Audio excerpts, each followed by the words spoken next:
guys, welcome back to my channel. If you're familiar with my other channel, you'll know that this is a very familiar setting as well. This is kind of where I do a lot of my videos for my main photography channel. So we've kind of got a bit of a different setting today. I know I tend to move around a little bit with my videos on this channel, but today we're just kind of going to be stationary in my office because we're going to talk about something that's a little bit more of an important topic, I think, for anyone who is starting off with freelancing. I really want to share a little bit more of my experience around this, and I have done so before on my channel, but I really want to drive home a couple of points today where we talk about freelancing in the sense of like how quickly you can get there.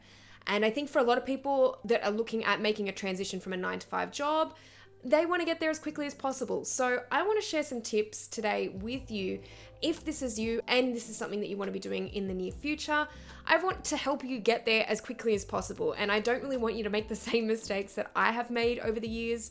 And I think that some of the mistakes that I've made definitely hindered me and hindered the process of me transitioning into a full-time freelancer. So in today's video, we're going to go through some of the things that you should avoid if you want to get there a little bit quicker and avoid some of the things that I did as well. So essentially, we're first going to go through some of the things that I did wrong. And I'm not going to necessarily pick on myself. I was young. I know it's not necessarily an excuse to say that, and I'm going to touch on that slightly in this video, but I know that I was young during this time. It was a different time. The word freelancer, when I first started, really understanding that that's what I wanted to be, it wasn't a popular term. It wasn't kind of like this buzzword now that it is today, and so many people are familiar with it. So many people have a freelancing role and so many people work for themselves. But back like even 10 years ago, it just didn't have that same romanticism around it.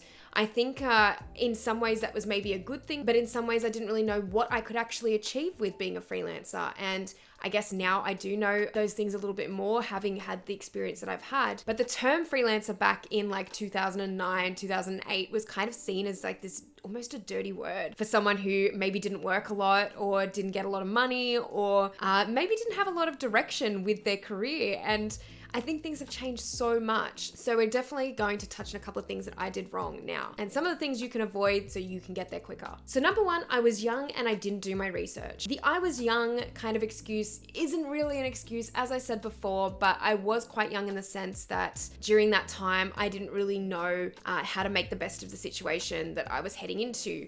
So I really needed to do my research, and this was something that I didn't do. Admittedly, even back then, there was not a lot of online information about being a freelancer. It just wasn't as popular a job title, I guess, and there probably weren't as many people working for themselves or being influencers, content creators, that kind of thing. It didn't really exist that much yet. So back then it was harder to get that information. Really have a look and see what other freelancers have done to get in their position, whatever creative field that you're in. Have a look and see what other freelancers are doing in your field and how you can kind of replicate some of that or take tips from them as well. There is so much information online these days. YouTube is a really great wealth of information, but even things like TikTok, Instagram Reels, you will find that information out there these days, and you'll just have to do a little bit of research. The second thing that you should really not do is ignore the prospect of an emergency fund. Now, a lot of people these days who become freelancers or who have recently become freelancers full-time will tell you to create an emergency fund, and it's for a reason, a really good reason.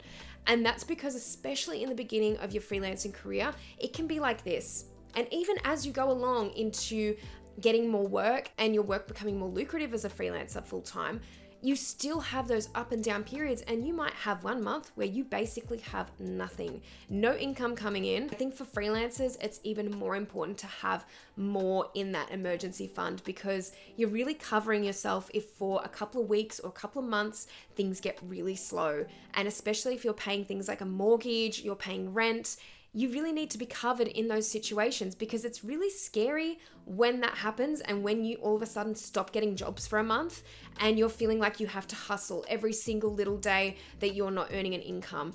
It's a pretty scary time. And that was one of my main problems, is that I never saved enough for an emergency fund. So quite often I'd be going through these cycles of getting a new job. Every time I stopped getting work from freelancing, I'd just get scared and go and get a new job. That was basically my cycle. I would do it every time, and then I'd get tired of the job that I was in. I'd be upset in the job I was in. I wouldn't be enjoying it. So then I'd leave, make a commitment to freelancing, and we'd go through the cycle again. And I would never have enough in an emergency fund. So highly recommend doing that if you want to be on your way to being a full-time freelancer quicker these days and to have less bumps along the way. Have an emergency fund. So the other thing that I really did wrong in the early stages of my freelancing career and even into the mid stages was I really ignored the concept of pitching. And to be honest, I didn't really understand what pitching was. So I think that that's something, along with doing your research, is that you really need to focus on pitching and being able to do so. You need to be confident with doing this. It's not always the most pleasant thing to do, especially when you feel like you're cold calling people or cold emailing people about work and clients, potential clients, but it is essential to running your freelance business, particularly in those earlier years. You want to be able to do this confidently. So even if you email out, say, to 50 or 100 potential clients, maybe there's a couple of bites in there and maybe you're going to get some work from that, or ongoing work, even better. If this is something that you can really master doing early on, you're going to have a much easier time and much quicker time, I think, getting to being a full-time freelancer. The other thing you'll want to avoid, and what took me a really long time to realize and why it took me so long to become a full-time freelancer in my own right, was that I had no structure to my weeks. And I also didn't know how to prioritize my work. That's a really big no-no, I think, when you're a freelancer and you really only have yourself to rely on day to day in your own business, because if you've got no structure at all to your work week or any prioritization of tasks, then you'll find yourself doing things that you shouldn't be doing over things that you should be doing. You'll find procrastination starts to seep in a lot more into those days where you have absolutely no structure. I have talked about this on my channel before, and I do believe that having structure is a great thing. However, I'm not the type of person that fits very well into a day-to-day schedule, like hour by hour. That is not me, so that is not the kind of structure that I add to my day.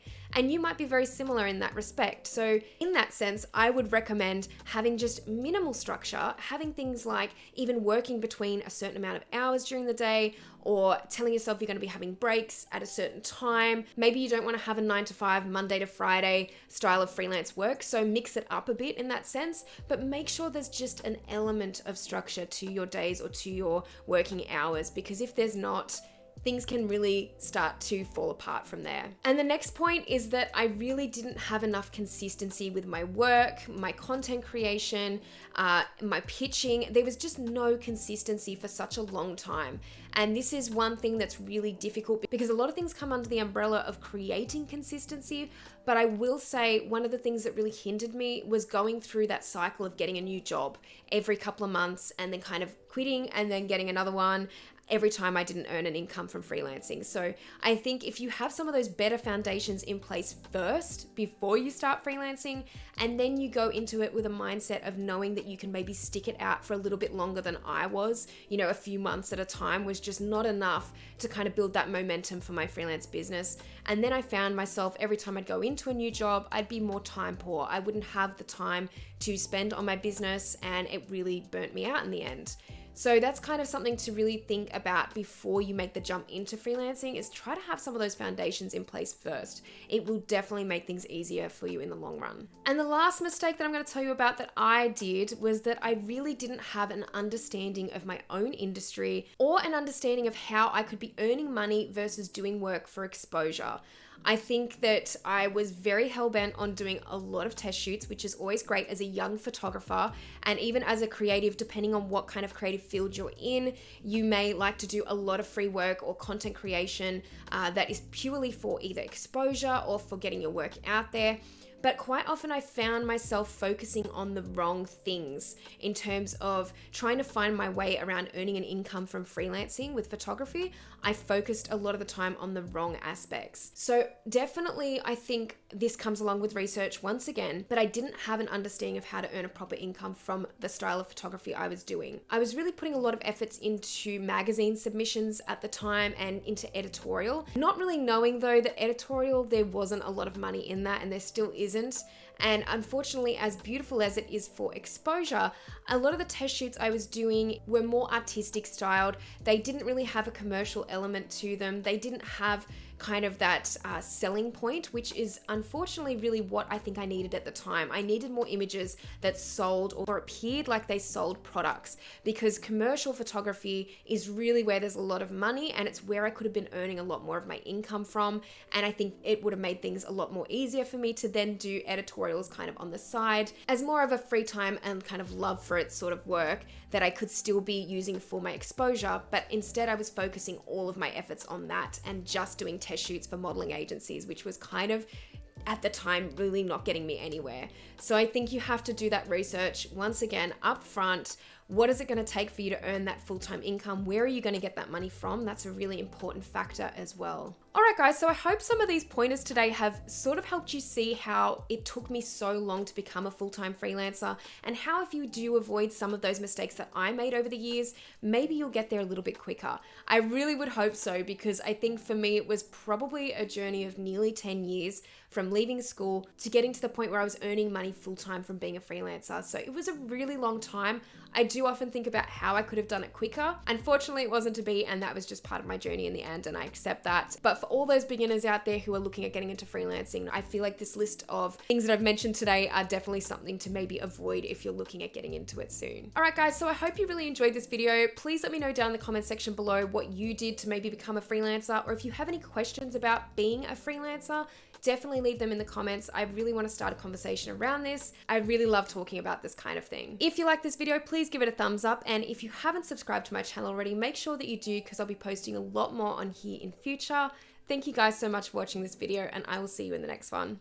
Bye.